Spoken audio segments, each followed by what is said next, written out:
And you'll notice here where that geometry goes inward and it's receiving that highlight here. By its very nature being bright, whatever's next to it is naturally going to be dark. What I like to do is take that darkness over here and actually make it a little bit darker in my painting to really emphasize that highlight. So let's go over to our painting here.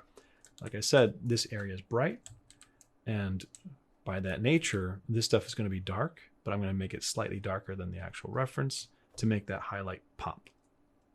And this is on a new layer, so I'm actually just going to lay it in like this as a big area, and then erase out and fade into it so that it kind of has a nice gradation.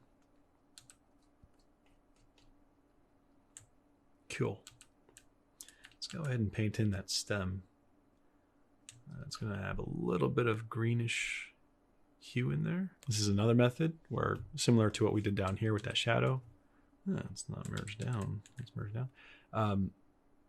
The mistake here would be to make a smaller brush and try to paint within the lines, because you have a much more effective process by laying in a big stroke like this on a new layer and then using that eraser method to really control exactly where those shapes are going to go. Okay, now we have our French fry looking thing.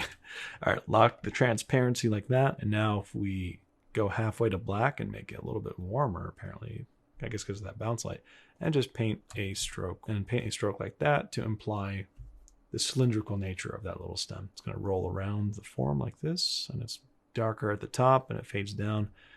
There's a bit of warmth there. Now we turn off the line work and zoom out. Looks pretty good. We can kind of finesse it a little bit as well. What I'm going to do is use that line work and hold Alt and then clipping mask it into our layer, and now merge it down. Now what I'm going to do is kind of have a little bit of fun with this. Earlier I mentioned the background being darker against that highlight to make it pop. We're going to make it a little bit more so. Make a new layer. It's going to paint like this.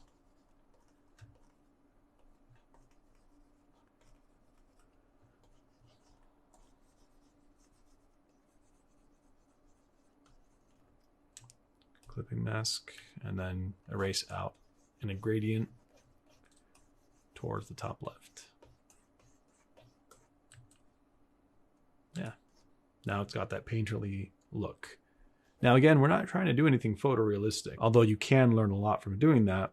Personally, I just find it to be boring. So this is way more fun, and I learn way more by doing this for the things that I want to do, how I want to paint. So let's go ahead and not use a clipping mask there because it lost a bit of opacity. All right, let's do that and merge down. Now let's just talk about a little bit of lost edges and focal points. So if we were to ask ourselves, where is the focal point of this piece? Well, definitely things that are in the light. And this whole top area is the first read. It's our kind of star of the show. Everything else is sort of secondary, but we can make other areas act as focal points, like first read, second read, third read. For example, we could put another focal point there and then another one maybe over here, so that we have first read going down to this area, then up to this area, and loop right back. That kind of creates a nice cycle, as opposed to having only one area with high contrast. So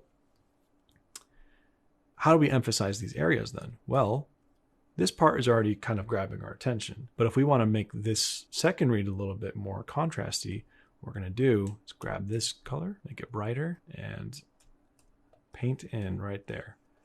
And keep in mind, you can bring attention to something by increasing the values and the contrast and sometimes saturation or texture or lack of texture. Really, it depends on the scenario. So I'm just going to paint in this whole spot like this on a new layer, and then erase out as a gradation towards that spot that we want it to be brightest. Okay.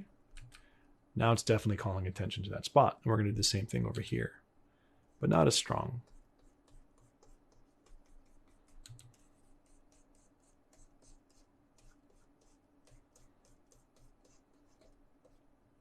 Cool. Now we have a decent composition with 3 focal points. But I want to further emphasize that, because now when we're looking at the whole piece, there's sharp edges everywhere. And earlier I mentioned lost edges.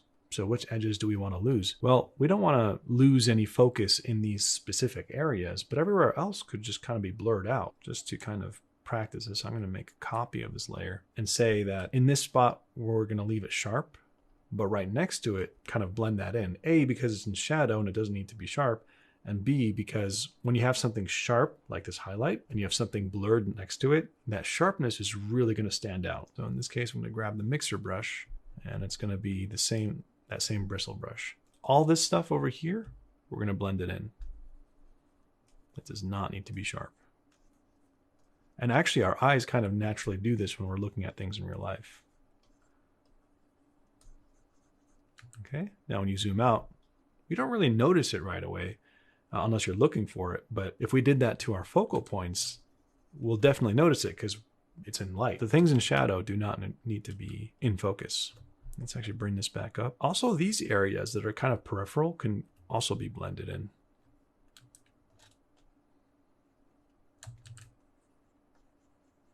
Kind of like that. The more you do this, the more you'll develop your own personal taste of what you want to do with how much you're blurring things or blending things, how much you're leaving sharp. I'm actually going to blend this over here to emphasize the sharpness of the highlights over here.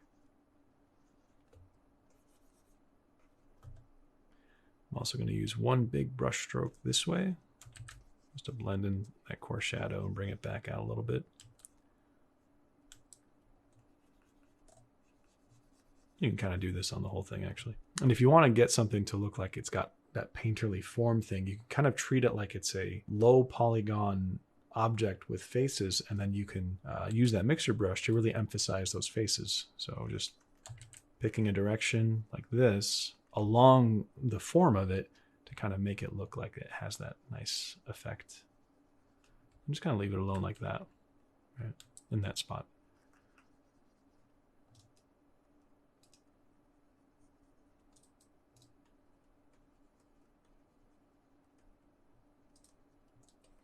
Okay, I'm actually going to make this shadow a little bit sharper.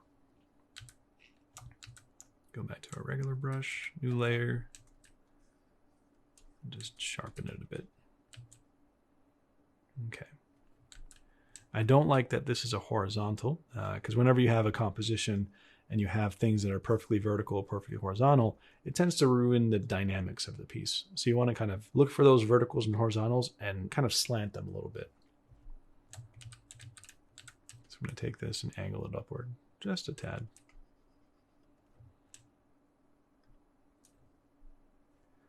I actually want this part to be sharp. And it starts to really pop out at us. And like I said, it's very much a build-up process. We started with that simple circle of red, the shadow, then the highlight. We pull those values, and then we kept doing that until it had that three-dimensional form. And here I'm just going to blend in some of these areas. Okay, so I want the highlights over here behind the stem to be brought out a little bit more. So this is where I actually will use the lasso tool, because it's a smaller detail and I'm not really interested in doing that other brush technique. So in this case, before I do that, I'm going to use the smudge tool, and it's in the presets. Basically what this smudge tool does, it'll take the pixels and kind of just move them around. Like whatever area you start off with, it's going to take that and move it around. So what I like to do is just sharpen those edges by bringing this down a little bit. Okay, I'm going to hit Control-Shift-I to get the reverse selection. And we're going to brighten this up with a new layer. Bring out our brush, not the mixer brush, and then grab this value and just paint right in. And from here, I'm actually going to unsharpen this a little bit. We can kind of introduce the use of a texture brush. So new layer, going to grab a speckle brush, and that's up here, I believe, Splatter Scatter. This might look a little different from the brushes you have, depending on when you got them, but it's all mostly the same. All the ones that I'm using in these demos are in all my brush packs. So, all right, I'm going to grab this splatter scatter. As I look at the reference, it seems like there's these yellow dots that they're just speckled everywhere. So we're going to allow the RNG randomness of that kind of happen. I'm going to select the highlight, but not the brightest part, just kind of like in between the midtone and the highlight. And on a new layer, I'm just going to press and then move the brush around everywhere. That's a little bit big. We're just going to make it smaller. Cool. And from here, what we can do is either erase out with an eraser or use a mask. So I'm going to go ahead and hold Alt.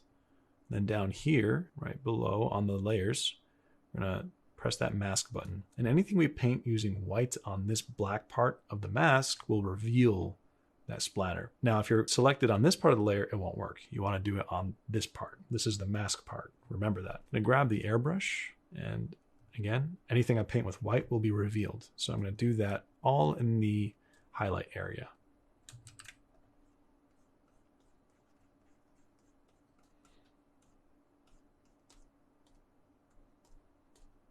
And maybe a little bit in the shadows, but not too much.